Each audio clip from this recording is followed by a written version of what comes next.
now read a second time, and I call the honourable member for Curtin. Thanks, Mr Deputy Speaker. I'm pleased to speak in support of this bill. The government has consulted widely with credit providers and consumer groups in relation to this bill, and all are supportive. The bill is another example of the reforms implemented by this government that are designed to increase competition in the financial sector. The bill is going to implement the government's comprehensive credit reporting regime and will place Australia in line with many other developed nations who already have comprehensive credit reporting regimes in place.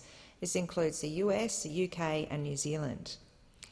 This regime will provide benefits to lenders and borrowers while also preserving and enhancing important security and consumer protections. It will also increase competition in the lending market by reducing the credit data advantage held by the major banks. Consumers are going to have better access to credit, and those with reliable credit history will be able to use this to seek more competitive rates. Those consumers who possess a poor credit rating will be able to demonstrate their creditworthiness through future consistency and reliability. For credit providers, they will have a more complete picture of a consumer's financial situation, and this will help them to better price credit, better assess risk and meet their responding lending obligations. Schedule 1 of this bill amends the Credit Act to establish a mandatory comprehensive credit reporting regime which applies from the 1st of April 2020. It does this through requiring our largest banks, those with total resident assets of over $100 billion, to provide comprehensive credit information to credit reporting bodies from the 1st of April 2020. By mid-2021, our largest banks will have supplied comprehensive credit information on all consumer accounts to every eligible credit reporting body. This bill, importantly, is also going to ensure the security of consumer credit information. That's an issue of high importance to this government and is obviously an issue. Privacy and data privacy is an issue that is of grave importance and significant importance to all Australians.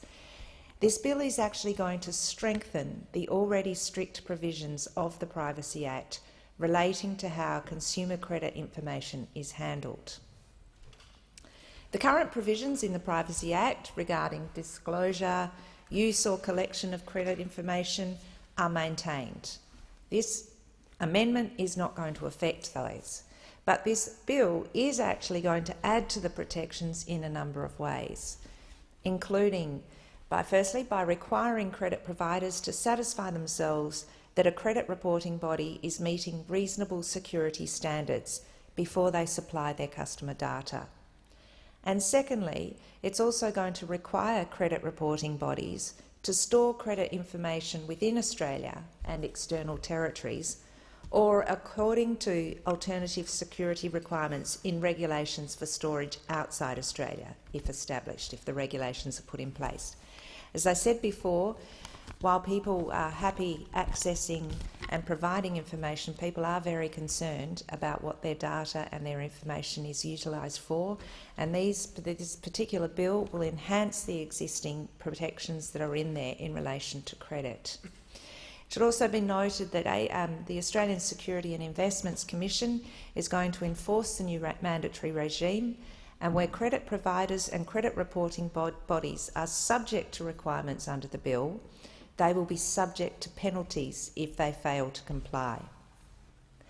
Schedule 2 of the bill incorporates the results of a review by the Attorney-General into the treatment of financial hardship information, providing the legal certainty required for this information to be shared. Based on this review, the bill establishes a new type of credit information in the Privacy Act that will indicate consumer credit contracts that are affected by a financial hardship arrangement. Now, to ensure that consumers once again are not unfairly disadvantaged by this change, the bill will amend the Credit Act to prevent banks from using financial hardship information as the sole reason to freeze an existing credit account or to reduce a credit limit on an existing credit account. The bill will also prevent credit reporting agencies or credit reporting bodies from incorporating financial hardship information into credit scores. So once again, this should actually assuage any concerns that consumers have with respect to their data. The Office of the Australian Information Commissioner will continue to oversee credit reporting system, to oversee the entire credit reporting system, including receiving and attempting to resolve complaints about mishandling of or inaccurate credit information. The OAIC has the power to investigate, order compensation and to issue fines. As with most laws, a balancing act needs to be taken.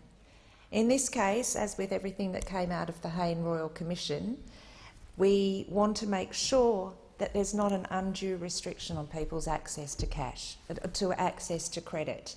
As has been noted before, and particularly in light of the disasters and the tragedies that have happened earlier throughout the end of last year and the beginning of this year, it is important for our small businesses and for our families to have access to credit and to be able to access that credit and not to have that restricted. At the same time, and to balance that, we need to measure it against irresponsible lending practices and risky borrowing. This bill achieves that, and it will set up a framework that will make sure that that balance is actually attained. To that end, I commend this bill to the House. Thank you, Mr Deputy Speaker. I thank the honourable member for Curtin.